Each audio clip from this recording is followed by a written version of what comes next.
Hello అండి, welcome back to Naganjali చిట్టి vlogs. ఈరోజు మన ఛానల్లో ఇడ్లీ పిండితో దిబ్బ రొట్టె చేశాను. ఎలా చేశానో చూడండి. ఇడ్లీ పిండి మిగిలినప్పుడు ఇది మనకు ఒక ప్లేట్నర కూడా అంతే అవుతుంది కదా. అట్లా అయినప్పుడు ఏం చేయాలంటే ఇట్లా ఊతప్పం కాదండి, ఇది దిబ్బ రొట్టె. నేను అప్పుడు ఊతప్పం కూడా చేసిన. ఇది ఇడ్లీ పిండితో చేస్తున్నా ఇడ్లీ ఊతప్పము. దీనికి కావాల్సినవి కొంచెం క్యారెట్, అది అల్లము, ఒక చిన్నగా ఇట్లా పచ్చిమిర్చి కట్ చేసుకోవాలి, కొంచెము అది కరివేపాకు, కొత్తిమీర, ఉల్లిగడ్డ ఇవన్నీ కలుపుకోవాలి. అన్నీ కలుపుకోవాలి.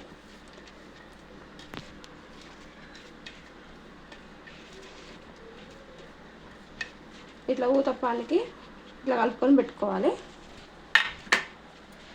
ముందుగా ఇట్లా కొంచెము ఆయిల్ వేసుకోవాలి, ఒక స్పూన్. ఇప్పుడు దీంట్లో కొంచెం సాల్ట్ వేసుకుందాం. ముందు నేను ఇడ్లీ వేసినప్పుడు వేసినా కానీ కొంచెం తక్కువ ఉంటుందని కొంచెం వేస్తున్నా. ఈ సాల్ట్ అంతా మంచిగా ఒకసారి కలుపుకోవాలి.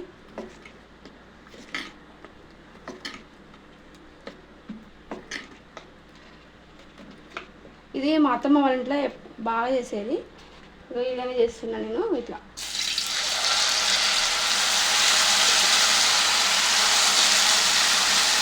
ఇట్లా 2 గంటలు ఇట్లా వేసుకొని దీని మీద వేసుకోవాలి.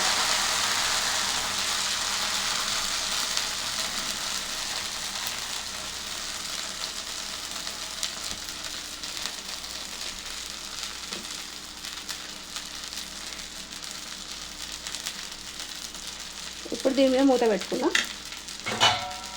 ఇట్లా మూత పెట్టుకోవాలి. ఇది సిమ్ పెట్టుకుంటే మంచిగా ఉడుకుతుంది. ఇట్లా కొంచెం సిమ్ పెట్టుకోవాలి. మీడియం ఫ్లేమ్ కంటే కొంచెం తక్కువ పెట్టుకోవాలి. ఇప్పుడు దీన్ని ఒకసారి రివర్స్ వేసుకుందామండి.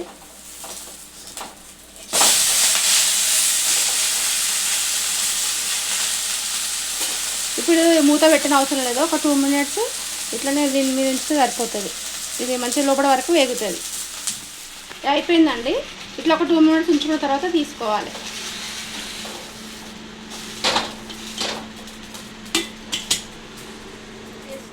చేసుకుందామండి సేమ్ ఇదే ప్రాసెస్లో.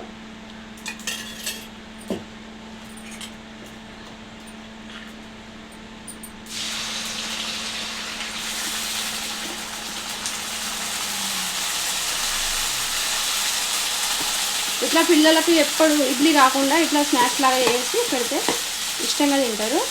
ఇదొకటి కాకుండా దీంట్లోనే కొంచెము మైదా పిండి కూడా వేసి పునుగులు కూడా వేయచ్చు. నా ఛానల్లో ఉంది చూడండి. మళ్ళీ సేమ్ ఇట్లనే ఒకసారి పైనుండి వేసుకోవాలి. ఇవన్నీ ఉల్లిగడ్డ ఇవన్నీ వేసుకోవాలి.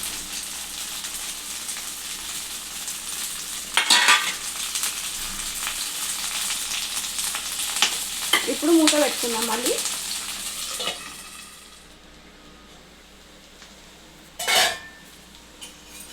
ఇప్పుడు దీన్ని మళ్ళీ ఒకసారి రివర్స్ చేసుకుందామండి.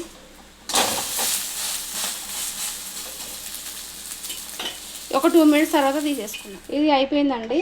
ఇలా ఈజీగా సింపుల్గా రెడీ చేసుకోవచ్చు. స్నాక్ లాగా పెట్టచ్చు పిల్లలకి. నా వీడియో నచ్చినట్టయితే లైక్, షేర్, కామెంట్, సబ్స్క్రైబ్ చేసుకోండి.